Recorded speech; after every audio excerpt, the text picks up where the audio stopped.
Today we're going to talk about nuclear weapons. In doing so, I'm going to take my examples from the Cold War. After all, this was the conflict in which nuclear weapons were developed and deployed for the longest period of time. It's a conflict about which we have ample evidence to offer some judgments of the positive and negative role that they may have performed in this conflict.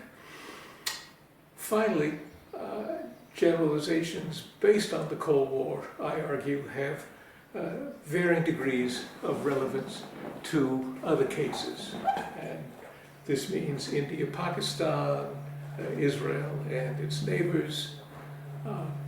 We'll also, in the conclusion, look at the effort by other states, China, Britain, France, to develop and deploy nuclear arsenals. During the Cold War, there was a veritable cottage industry of literature on nuclear weapons and nuclear strategy. Some of these debates became exceedingly arcane. In retrospect, it seems something like the stereotypic medieval arguments about the number of angels that could fit on the head of a pin, especially when it came to the kinds of weapons you needed to guarantee deterrence. In this analysis, I want to ask 4 questions. The first is, what role, if any, did nuclear deterrence play in bringing about or keeping the peace and then ending the Cold War?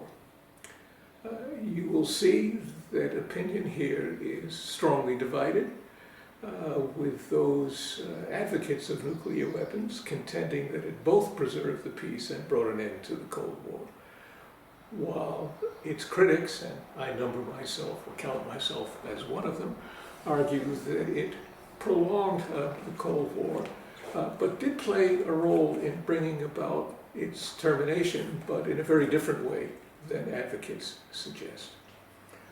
Question number 2 is, to the extent that deterrence had effects and had any positive effects, what kinds of deployments were relevant or necessary to do this?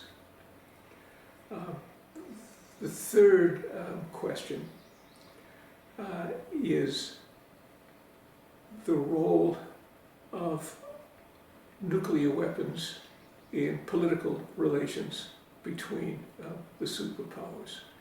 So, was a nuclear arsenal something that could be exploited successfully for political purposes? And finally, the 4th question, which goes beyond the Cold War, is the relevance of its lessons to other conflicts. Well, let me begin with the first question and lay out, as I will with all of these questions, the arguments of both sides. Advocates of nuclear weapons and deterrence contended, and some still do, that American possession of a powerful nuclear arsenal deterred a Soviet attack on the United States and on Western Europe. They offer the counterfactual that in its absence, the Soviets would have exploited their conventional military advantage in Europe for aggressive purposes. Critics argue that these weapons actually helped to bring about conflicts between the superpowers, and most notably the missile crisis, which was, we now know, the closest point the superpowers came to a hot and possibly even a nuclear war. advocates of deterrence and nuclear weapons argue that it brought about an end to the Cold War, both by making it so costly for the Soviet Union to compete, and through Star Wars and the defensive shield it promised to provide, making it impossible for the Soviet Union to compete, thus providing a strong incentive for it to seek a diplomatic end to the conflict. Critics of this view, and again I hold up my hand as one of them, argue that the reverse was the case, that nuclear weapons actually prolonged the Cold War rather than settling it. And if we look at these questions in detail, we find that they rest, the two different sides rest on different assumptions about one's adversary and the nature of conflict. The hawks, who argue that nuclear weapons were both necessary and useful, portrayed, and still do, the Soviet Union as hell-bent for world conquest.